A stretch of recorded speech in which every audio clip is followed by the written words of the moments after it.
Bora ver, meu povo. Quarta-feira, hein? Estamos chegando no meiozinho da semana e a palavra de hoje nós iremos encontrar na página 1085 da Bíblia em ordem cronológica, minha gente. O texto você vai conferir no Evangelho de João, no capítulo 10, do versículo 1 ao 21, onde fala sobre Jesus, seu bom pastor. E antes de iniciarmos, quero só salientar que esse discurso de Jesus é praticamente uma continuação do que ele estava falando depois que ele mesmo tinha curado aquele cego de nascença, né? Isso está acontecendo em Jerusalém e isso é o finalzinho do ano 28 depois de Cristo, mês de dezembro. Ele vai então dizer para os ouvintes o seguinte: eu lhes asseguro que aquele que não entra no aprisco das ovelhas pela porta, mas sobe por outro lugar, é ladrão e assaltante. Aquele que entra pela porta é o pastor das ovelhas. Verso 3. O porteiro abre-lhe a porta e as ovelhas ouvem a sua voz. Ele chama as suas ovelhas pelo nome e as leva para fora. Depois de conduzir para fora todas as suas ovelhas, vai adiante delas e estas o seguem porque conhecem a sua voz. Nunca seguirão um estranho, na verdade, fugirão dele porque não reconhecem a voz de estranhos. Versículo 6 diz: Jesus usou essa comparação, mas eles não compreenderam o que lhes estava falando. Então, até o versículo 6, a palavra que mais aparece não é pastor, bom pastor, não tem nada a ver com pastor. Mas até aqui, a palavra que aparece mais é porta. Porta do aprisco, tá? A porta. Jesus aqui se identifica com a porta. E até aqui, até o versículo 6, nós vemos ele falar de ovelha, de ladrão de ovelha, assaltante, ladrão que é assaltante também. Tem uma diferençazinha aí, né? Então estamos falando de ovelha, de ladrão, estamos falando de porta, de porteiro e do verdadeiro pastor, que é o caso, o dono das ovelhas, tá?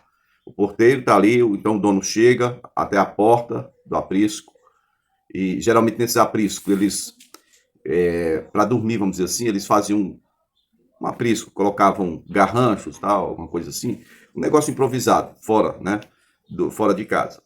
Então eles colocavam os rebanhos para ficarem juntos, para ficar mais fácil, eles ficarem mais fácil serem vigiados. Você vê no nascimento de Jesus que isso é verdade. Os pastores estavam juntos. No dia seguinte, o porteiro que está ali, ele abre a porta para o pastor vem até a porta e chama as suas ovelhas pelo nome. Já expliquei isso em outro vídeo, mas é bom só salientar. Os pastores, eles chamavam pelo nome, não chamavam todas as ovelhas. Vamos supor aí, o cara tem 1000 ovelhas, tá junto com mais 1000 do outro. Não. Ele chamava pelo nome algumas especiais, que ele pegava alguns cordeiros reprodutores ou ovelhinhas mesmo, né, cordeiras boas para reprodução, ele pegava especialmente, cuidava especialmente, levava para sua casa quando ela estava acostumada com a voz, o cheiro, a intimidade com o pastor. Ele já nesse período ele dava um nome para ela, ficava chamando ela, aquela ovelha ou aquele cordeiro pelo nome. Então quando ele já estava bem afiado, o pastor colocava um sino, né, nela, pronto. O pastor chamava essas principais, as outras seguiam, ok? Era mais ou menos isso. Por isso, os rebanhos, mesmo estando juntos, cada ovelha lá diz que ouvia a voz do seu próprio pastor. É interessante, não é? Então, até aqui nós estamos falando desses elementos, né? No versículo 7, vai falar novamente. Jesus, então, afirmou de novo: digo-lhes a verdade, eu sou a porta das ovelhas. A primeira vez que ele expressa isso aqui, eu sou é o nome pelo qual Yahvé se manifestou para Moisés. Foi o nome de identificação do Deus de Israel, né? Por isso alguns chamam de eterno. Eterno é aquele que é de eternidade passada a eternidade futura. Eu sou. Então, ele é, tá? E eu sou a porta das ovelhas, Jesus diz. Aí no versículo 8, todos os que vieram antes de mim eram ladrões e assaltantes, mas as ovelhas não ouviram. Ou seja, o porteiro aqui é alguém que, não é que é questão de autoridade, é alguém que foi assalariado para cuidar do aprisco grande. E então, esse que não vem pela porta, né, no início lá está falando, ele tem que encarar o bordão do pastor que é dono. Esse cara que vem por outro lado, que não é a porta, ele está fugindo da questão da autoridade. Porque porta representa isso, autoridade. Então, os pastores que são donos daquelas ovelhas chegam ali e Jesus está dizendo: olha, todos que vieram antes de mim não eram pastores, eles eram ladrões, por isso chegaram, né, diz aí o versículo 8, mas as ovelhas não o ouviram. Ele estava chamando, mas é como quem estava jogando palavras ao vento. Porque as ovelhas não conheciam a voz dele. Ele não tinha intimidade com as ovelhas. As ovelhas ouvem a voz do dono dela, do pastor dela. Tá bom? Versículo 9, ele repete: eu sou a porta. Então, até aqui, palavra-chave: porta, porta, autoridade. Está falando de relacionamento de pastor com ovelha, né? Eu sou a porta. Quem entra por mim será salvo. Entrará e sairá e encontrará pastagem. Ou seja, ele ainda não fala que é o pastor. Ele está falando aqui que é a porta. Ele fala do porteiro. E a porta é símbolo de autoridade do porteiro. O porteiro é quem abre e fecha a porta, cancela lá, né? Chegou um pastor, peraí, deixa eu abrir aqui. Chama aí suas ovelhas. Elas vêm? Tá vindo, tá bom. Contou? Tá tudo ok. Fechou, as outras ficam lá. Porteiro aqui no caso, Deus Pai. Nesse contexto até aqui. E a porta no caso é Jesus. Entrará e sairá, ou seja, sai para pastar, no final da noite volta para aquele local. Tá bom? Para que fique resguardado de lobos e de animais selvagens. Entrará, sairá, né? Tem acesso livre à vida. Essa porta representa autoridade para a vida, e aqui no caso, vida eterna. O versículo 10, o 10 é o mais conhecido, o Senhor vai dizer que o ladrão vem apenas para roubar, matar e destruir. Eu vim para que tenham vida e a tenham plenamente.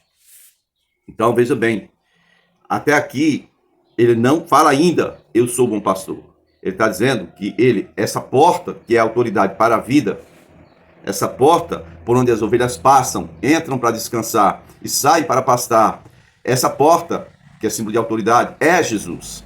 Ele tem autoridade, tem poder para nos dar a vida de descanso, guardados, né, nele, porque passamos por essa porta para o descanso da noite e temos como encontrar alimento durante o dia.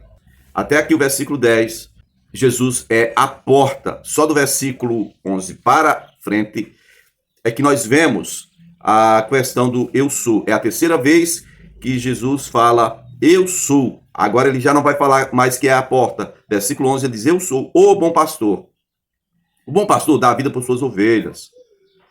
E aí o verso 12, o mercenário, o assalariado, né, não é o dono, ele não é o dono das ovelhas. Ele está recebendo ali algum dinheiro para cuidar das ovelhas. Então o assalariado, quando vive o lobo, ele abandona as ovelhas, porque o interesse dele é no salário, mas morto não recebe salário.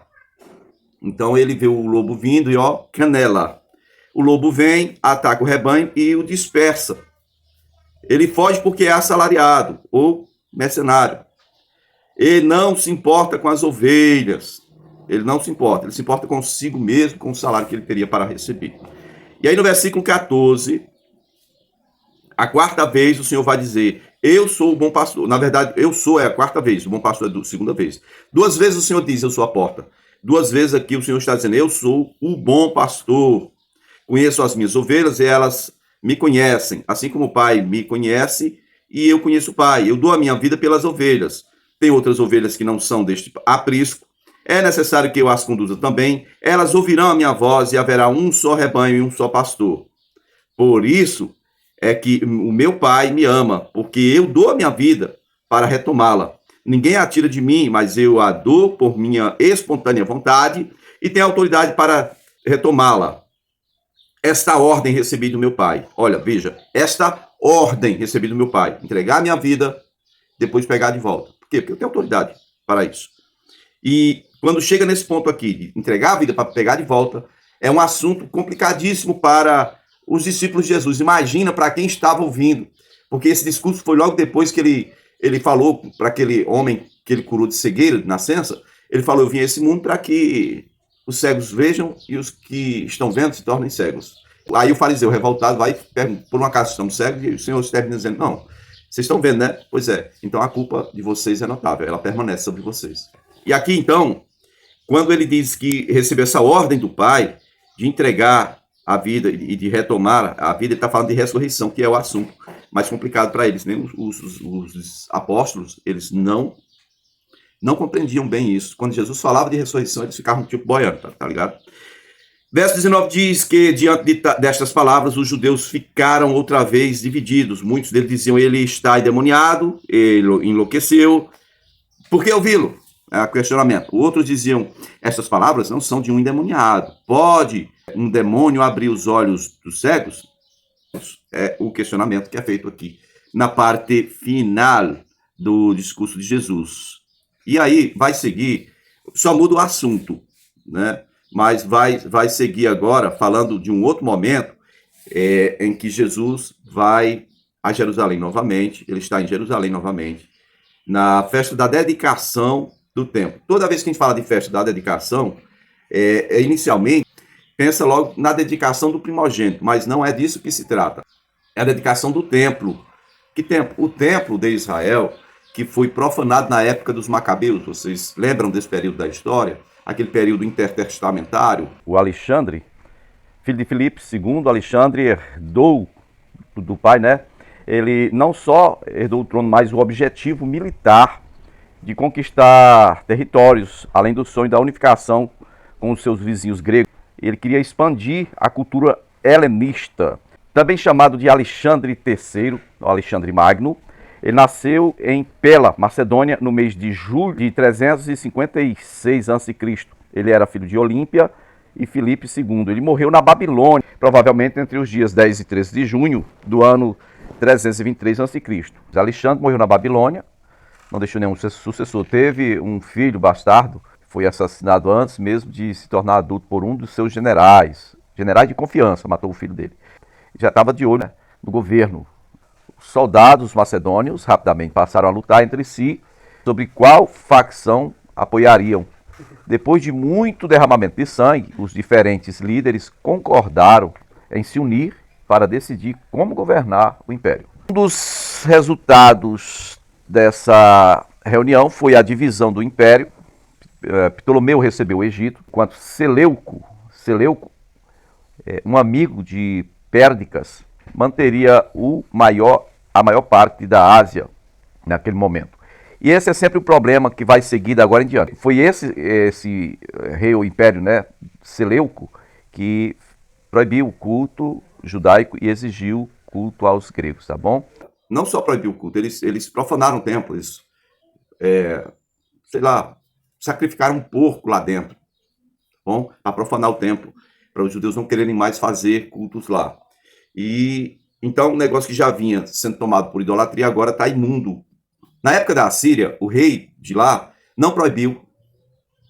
Foi que ele tirou o povo de Israel, mandou outro povo para lá, incentivou o povo a servirem também ao Deus de Israel, porque eles estavam morrendo, né? Os animais selvagens estavam atacando. Então, o rei da Síria não proibiu, né? Depois, Ciro, o Grande, não proibiu. Na Pérsia. Na Grécia, quando era o Império Grego, não proibiu. Esse general especificamente. Antíoco IV Epifânio. Antíoco IV Epifânio, ele foi o rei helenístico da dinastia Seleucida, que governou a Síria entre 175 a.C. e 164 a.C. Originalmente, ele era chamado de Mitrídates, mas mudou seu nome para Antíoco quando assumiu o trono. Foi isso então que aconteceu, gente. Depois que eles tomaram o templo de volta, eles tiveram que reconsagrar o templo. E foi a época que houve um milagre, e somente por causa desses milagres e desses acontecimentos extraordinários é que passou a ser uma data a ser comemorada todos os anos. E então amanhã, se o Senhor nos permitir, nós iremos falar sobre algo que aconteceu durante a festa da dedicação do templo de Jerusalém.